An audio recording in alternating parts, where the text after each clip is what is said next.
This morning's lesson is, again, lessons from Israel. If you want to take your Bibles out and open them up, we'll be mostly in the book of Exodus. We're not going to leave that very far. And I guess that God has dealt a lot with His creation and His people. So, fickle or faithful? Exodus chapter 12 through 14, we dealt with this last Sunday night, this text, and we really sort of drilled down into it and looked at some of the things that were happening in that. But a means for summary, for those of you who weren't here, is that we looked at 430 years of slavery. And God says, okay, it's time for you to leave. And in fact, God sent 10 plagues on the Egyptians. He demonstrated His power over 1 million people. We're not talking about a small handful of people. Over 1 million people, 600,000 men, Scripture says, plus women and children and flocks, would walk out of Egypt. And Moses even records them, but they walked out in orderly ranks. This was not some mass chaos exodus. This was strategic. They had material wealth in their hands. Later we're going to discover in the text they had so much gold and silver and precious things that when they asked for donations for the tabernacle, they said, whoa, stop. Whoa, we got more we can deal with. Okay. God provided smoke and fire to lead and direct them. And we read the other night that as the Egyptians were coming upon them, God actually put the smoke and fire between them and the Egyptians. And that was something we read the other night. God brings them to the beaches of the sea. They're in this sort of boxed-in canyon situation. It doesn't look good, and God divides the sea. Walls of water, and they walk through the sea on dry ground. But at times they're a fickle people, and they're not very faithful. In fact, they act faithless. In fact, just before going across the sea, this is what they said to Moses. Because there were no graves in Egypt, you've taken us away to die in the wilderness. Why have you so dealt with us to bring us up out of Egypt? Is this not what we told you in Egypt? Let us alone, that we may serve the Egyptians. For it would have been better for us to serve the Egyptians than that we should die in the wilderness. In other words, you brought us out here to bury us. I mean, as John pointed out in his lesson, the plagues weren't like something that happened over a week's time. It was over a year's time. They saw God demonstrating His power over and over again. They knew the night the death angel went through Egypt and how they were spared. They knew everything that God had been doing. But they still did not have faith in God. They cry out to Moses. And Moses admonishes them. If I can paraphrase, he says, stand back and watch this. Watch what God's fixing to do. And God says, you're going to go through in peace. They didn't have to raise an army. They didn't have to shed a drop of blood. They left a land 1 million strong and didn't have to fight. And God says, watch. Watch what I'm going to do. So, I believe it's easy to say that they were faithless and fickle. I like the word fickle. I like it because I think partly because it reminds me of pickles. I like pickles. Okay. But in case you're not familiar with the word, I'm constantly using phrases and terms. My students says, I don't know what you're saying. But fickle means changing frequently, especially as regard to one's loyalties, interest, or affection. That's what the Oxford Dictionary, changing frequently, especially as regards of one's loyalties, interest, or affection. And I'm going to say it, I don't want to jump too much on what's happening culturally right now, and I don't want to be political, but we live in a fickle age. I mean, there's things that just bother me. I mean, whatever happened to some of our values? You know, I was listening to Lou Holtz was on an interview and stuff like that. And Lou Holtz, coach of Notre Dame, he said, I kneel in prayer and stand for the flag. He said, that's what I do. That's just what I do. And he says, I tell my players, that's what we do. We just live in a very fickle age. And sometimes it just don't make sense to me. It don't.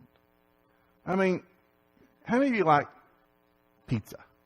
Now, if your favorite pizza was at Pizza Hut, And Pizza Hut changed the way that they made their pizza. Or they didn't do it the way you think that they should. They did something different. It would make no sense to go down in Baskin-Robbins and boycott Baskin-Robbins. Would it? Well, I don't like pizza. I'm going to... And I see those analogies in our culture right now. I don't like this. I'm going to go... What? It doesn't make a connection. But I guess, culturally speaking, what bothers me most is that we've really sort of forgotten the values upon which our country was based. I mean, our forefathers believed in God. And they thanked God because they believed through His manifest providence and His manifest sovereignty, He brought them to a country of blessing. And in a few weeks, we're going to stuff our face with turkey and Thanksgiving because they said, let's be thankful. And so we said, okay, this sounds a good day. Thanksgiving. I mean, it's as if we have forgotten. I go to a barber shop.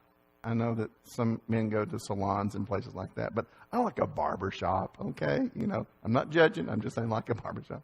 Traditional barber shop. And my barber is a very patriotic person. He's a former Marine and stuff like that. Very patriotic person like that. And he had this thing on the wall, and I took a picture of it, and it was the foundational principles that were discussed at Valley Forge. Valley Forge. George Washington.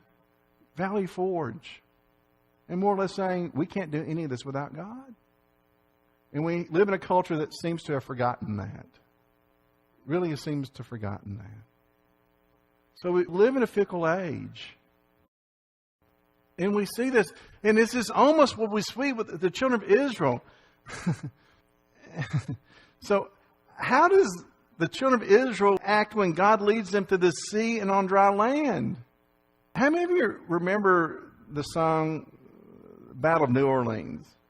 You know, if our guns have kept, you know, they grabbed up the gators and, you know, with a cannon, you know, it's a really nippy tune, right? That's sort of what they did. They made up a song about what had just happened. You know, and I probably hit the top 40 real quick, okay? Because it was just a song that was really, you know, that God whooped up on everybody and God was our side. And I mean, they really sort of, I mean, it's all of this, almost first part of Exodus chapter 15. And if you want to read verse 121, they sing this song and it's how awesome God is and how wonderful God is and how He delivered us and how He drowned the Egyptians and how God was just really God. And then Miriam and the women get up and they do a little chorus and a dance routine with tambourines and timbrels. And they're having a big great time. How great God is. How wonderful God is. How awesome God is. And how God fought the battle for us. You know, man, these fickle people finally got faith. I mean, you know, I can just see them. 1 million people singing and praising God. And think, finally, these people have got it. God is with them. He just flushed the Egyptians down the Red Sea and their bodies are on the beaches. They got it. Finally, they got it. No, they didn't. They're fickle. They didn't get it. In fact, just a little few verses over, there be this. Oh, that we had died by the hand of the Lord in the land of the Egyptians. When we sat by pots of meat and when we ate bread to the full. For you brought us in this wilderness to kill us and the host simply with hunger. So they struggled with some water, and then the water was bitter. So God said, put the tree in the water, and the water became sweet, and they drank sweet water. And then He took them to an oasis. There's 70 palms there and plenty of water. And they did that, and then they said, well, we don't like what we got to eat now. We're going to starve to death out here. You know, we wish we'd died with Egyptians eating potted meat and crackers, basically. How many know what potted meat is? Okay, you're officially old. Okay, so because some of the young people are like, what's he talking about? What's he talking about? Potted meat. It's in a little can. You pull it open, and it looks like cat food, but it is made for human consumption. I promise you. And some saltine crackers, you know, and you eat it real fast. So you don't have to taste it, basically. Okay, but here they are. This is the God who destroyed the Egyptians. This is the God who brought them out of the land. They still have so much wealth. They can't hardly move fast because they've got so much stuff to carry with them. They have flocks. They've got hamburgers on the hooves out there.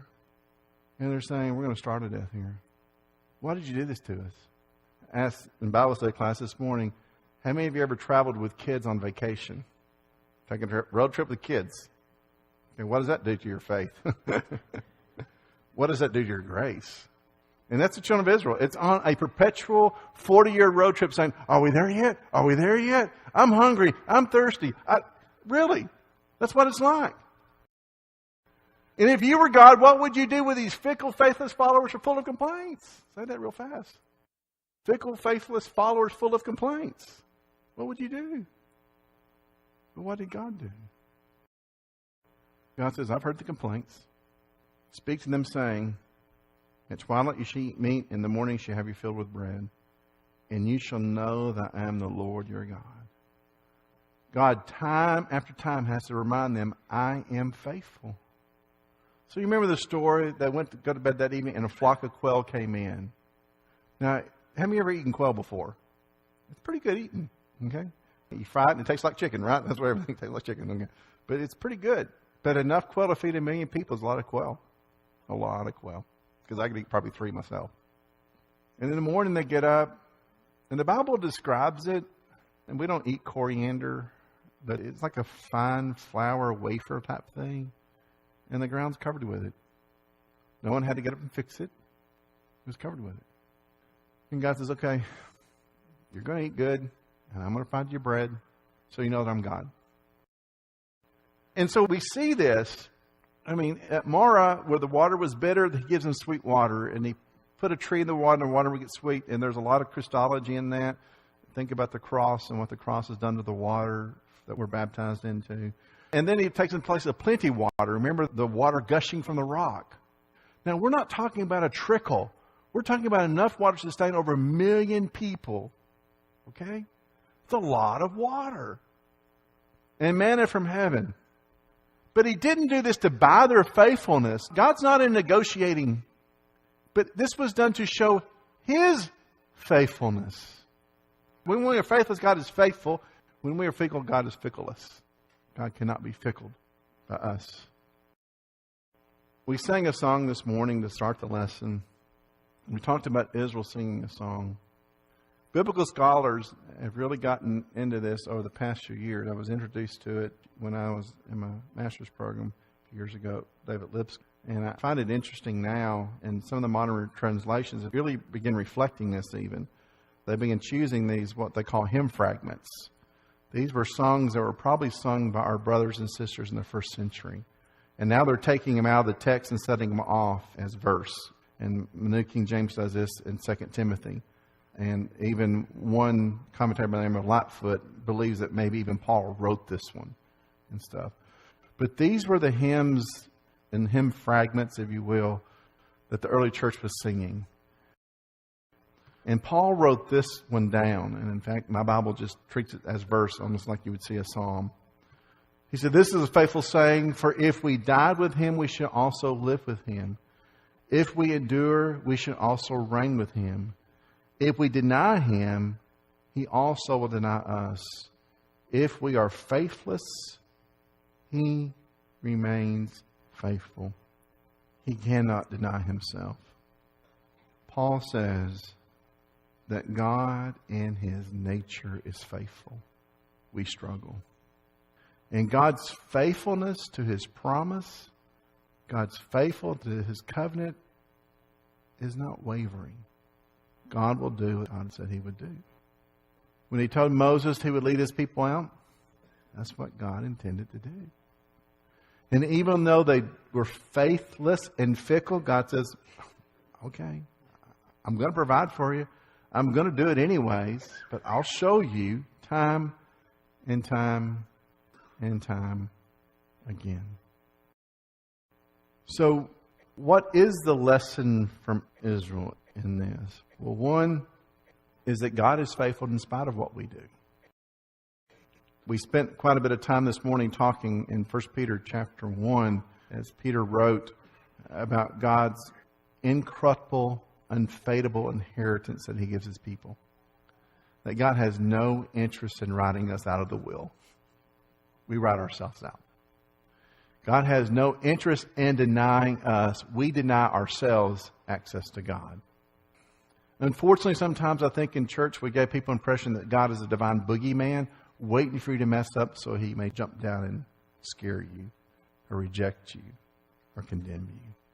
That is not God. That's man's perspective on God. The humorist Mark Twain said this on one occasion, that God created man in his image, and man returned the compliment. We might try to make God too much like us. And God is not us. God is God. And as Paul said, even when we are faithless, even when we are fickle, if you will, He remains faithful. He cannot deny Himself. And that's one of the things we talked about in Bible study class this morning, that when we are baptized into Christ, we receive the indwelling of the Holy Spirit. God puts a little piece of Him in us. And He cannot deny Himself. It's our guarantee. It's our earnest down payment. And so what we can gather from Israel, that in spite of all that they did that was complaints and all they did in showing their faithfulness and their fickleness, God continued to bless them and to lead them and to guide them and protect them and provide for them. Now, upcoming lessons, it gets really ugly. I'm going to, little spoiler alert. They get bad. Real bad. And we got really scared that God says, this badness is so bad, I've got to remove some of them to keep from infecting everyone else. See, God is not above sending His judgment against nations that rise up against Him. God is not against saying, I may require people to be removed from my assembly who don't know how to behave. Because I am God, and I want to bless my people. And God did a lot of cultural rechecks through history. You just read the Bible. God says, they think there's something, but just wait and see what happens. And nations out of nations rise and fall, rise and fall, rise and fall, rise and fall, rise and fall, when they did not honor God. I guess morning's lesson is really short. It's got a short point. Are you fickle or faithful? Now, I don't hear a lot of folks complaining about God. I really don't. I mean, y'all look well nourished. You know, you're not saying God's let me starve to death or anything like that, or, you know. But I think there's other ways that we show our fickleness. I think when saints assemble, you should be with the saints. The Hebrew writer says, do not forsake the assembling yourselves together as a manner of some is, but encourage each other much more so as you see the day approaching. Now, by not assembling with your saints, you say you've got it all figured out and got it worked out and you don't need it. Okay, come share with us the secret. Because a lot of us are really encouraged by coming together. And we're really discouraged when people don't, to be honest. And what about work tomorrow, in school tomorrow? Will you interact with the people you come in contact with the same manner you interact with each other today? Or is there another you that people don't know about? I mean, y'all behave yourselves well. You speak nice to each other. You know, you're not using salty or inappropriate language. Being friendly to one each other. But what about tomorrow? At school, at work, in the community? Do you have a sort of a Dr. Jekyll, Mr. Hyde spirituality? What do you show people at home? I mean, I've often, as a counselor, realized that people from very dysfunctional families really like church because their crazy family can act normal for an hour a week. And I think, wow, that's some God can do that. I mean, what would the smallest person in your home say about your faithfulness toward God? And how you behave, the language, how you choose to entertain yourselves, what you do when you're away from church. What would they say? I grew up in a home where I never heard this question asked. Are we going to church tonight?